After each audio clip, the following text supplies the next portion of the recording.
Hello everyone, it's a Wednesday and today we're doing a different topic and the whole subject and the whole thing.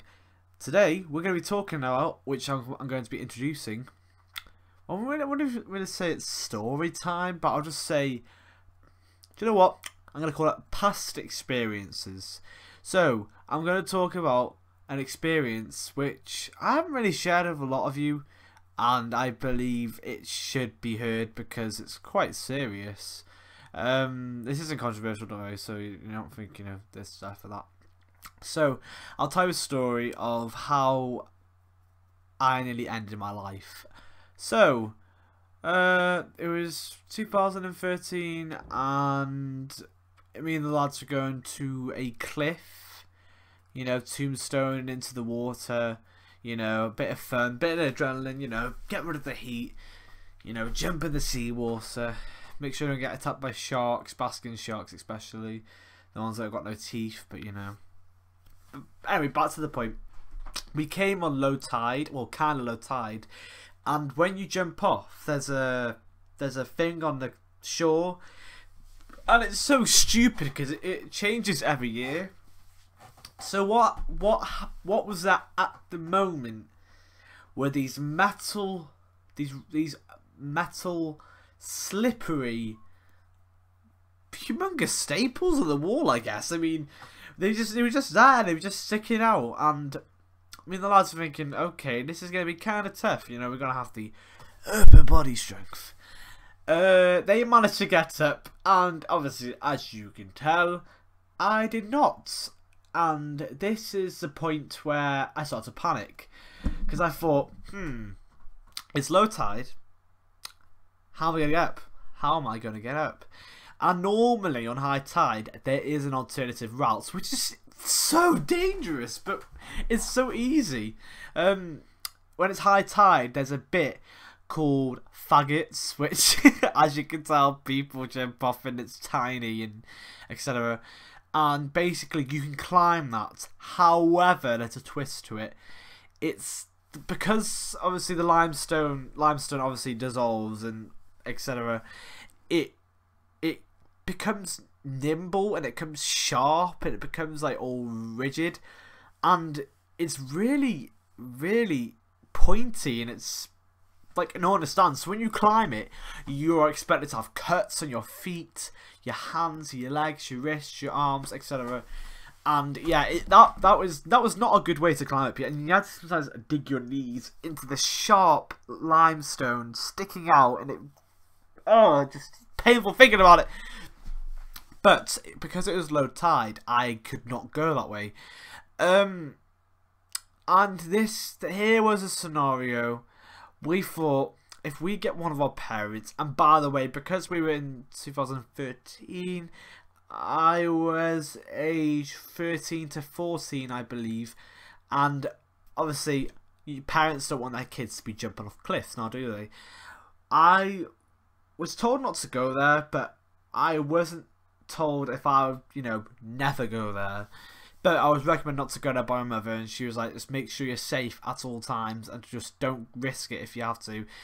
And stupid as I am, I went, but just a bit of charge, just you want to do some naughty things. We thought if we get one of our parents or a strong person like a man, they could lift you up. Well, they could lift me up from this weird staples, and that would be my chance to freedom.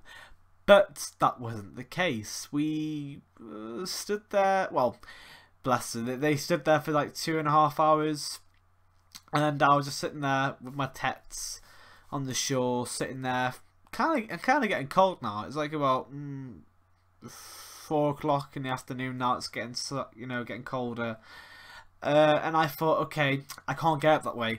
So what I was advised to do by the lads was to find an alternative route, which is route. Shit, you fucking gob. Obviously the shore, it's beneath a cove, so in order to get out of that cove, you had to swim out a bit, then turn left, and then you had to go like through an underwater rock pool, then swim back up and then climb through. It's quite cool, but not a lot of people have actually seen that. No wonder, because it's so far. But anyway, I had to swim for this rock pool, and then climb up. And I was like, okay, I'm on the other side now of the shore. That means I'm out of the water. I can't drown now. Whoop-de-doo, I'm saved. However, because it's still the coast, I was beneath a cliff still. So there was no way of me getting up from that point. So I had to keep on walking down the coast.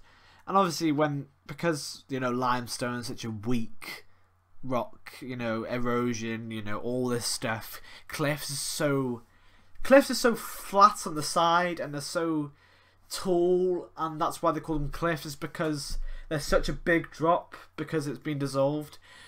But which means that I had no way to climb up. However, I found this weird, humongous rock sticking out, and I thought, you know what? YOLO, got no time to waste, climb it. And by the way, I'm just in my shorts, by the way. I climb it, and then it starts to get a bit steep. It starts to get to the point where let's think of a degrees angle.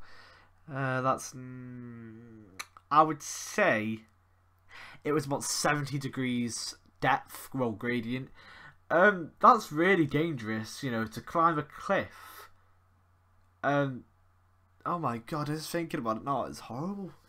To climb a cliff with no safety equipment. And by the way, to get up, I had to pinch grass. So every time I had every time I had to move and maneuver around, I had to get one hand in the front of me, grab and pinch the grass for grip. And obviously that's dangerous as well, because if I pulled too much out, then I would fall down. And by the way, if I fell, I would fall off a cliff. And there was this part of this cliff which I was climbing, which is, it's like a video game. Like, you had to like go commando, you had to go prone, and it was weird. It was like a little mini tunnel. You had to like go prone and crawl through it. And obviously, because I wasn't wearing a top or anything, and nothing on my shoes or legs, it kind of hurt. But I don't give a shit because I wanted to get the fuck out of there. So I was crawling through this tunnel for about 10 seconds, and then I thought, you know what, made it. So I get out of this tunnel, and then there was a few more parts of the grass pinching, and you don't understand that, like it got steeper. It got to about 80 degrees now, and that's where, if I looked behind now, if I turned around now, I would have fell about 100 feet, and I would have died. I would have crushed my skull. And the depressing thing is, no one would have found out that I died when I first hit the ground, because I was so far away from the lads. They didn't know where I went. They might have thought I got up and went home. They might have thought something happened to me. Anyway, back to the point. There was no way of getting down there. Even the only way my body could probably be recovered is by the Coast Guard. I mean, they would have to get a boat and collect it. But straight to the point, it was so dangerous, and as a kid, I was just sitting there climbing it, and I didn't think about the risks and stuff. But I've never been in that situation in my life, and because I was in danger and I was on the edge, I was full of adrenaline. So I did not look back. I just kept on climbing, pinching, climbing, pinching, climbing, pitching. And then I got to the top, and I vaulted over the rocky, it's like a weird rocky wall, and I was on the main road. And I was about 2 miles away from the lads, because, oh, by the way, this whole cliff resort is about 4 to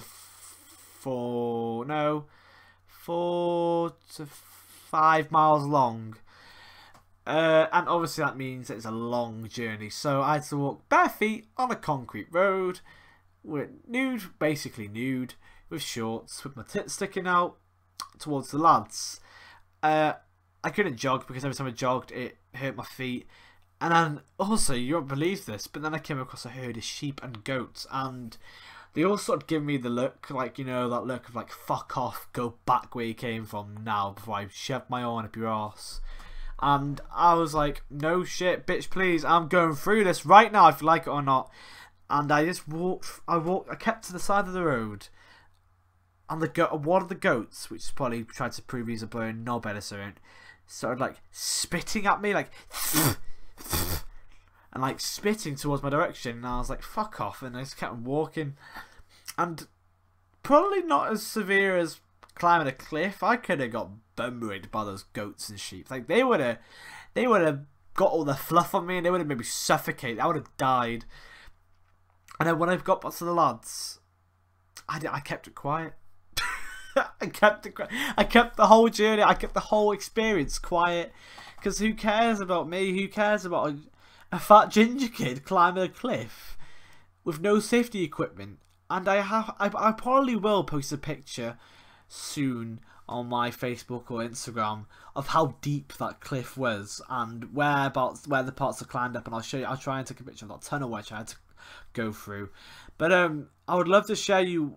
I wish I recorded it, but obviously I didn't have a GoPro back then. But straight to the point now, people just don't realise how lucky we are to be alive. Like, some people die by doing their favourite hobbies. And my hobby is obviously tombstone. I like it. I like jumping off cliffs. I like jumping into rivers. I like going to places, you know, for the thrill. But you don't realise how dangerous it is. And as kids, we always ignored our parents, but it actually is really dangerous. And people might not think about it, but when you're first doing it, you think it isn't that dangerous, but when you think about it, you're like, shit, I could have died that day. So I hope you enjoyed this episode. Just, you know, I thought it was a past experience which I've wanted to share with you lot, because people don't realise how lucky we are to be alive at this moment in time. Like, and I wanted to share that experience by saying that I could have died that day and no one would have noticed. It's just, I didn't think about it when I was climbing up that cliff. I didn't think, because I just kept on climbing because I was terrified of falling, but I knew I wasn't going to fall, oddly enough. But I bet you if you made 10 people climb up that cliff, at least one of them would have fell. And I'm really glad I wasn't that one person. But I hope you enjoyed this episode again.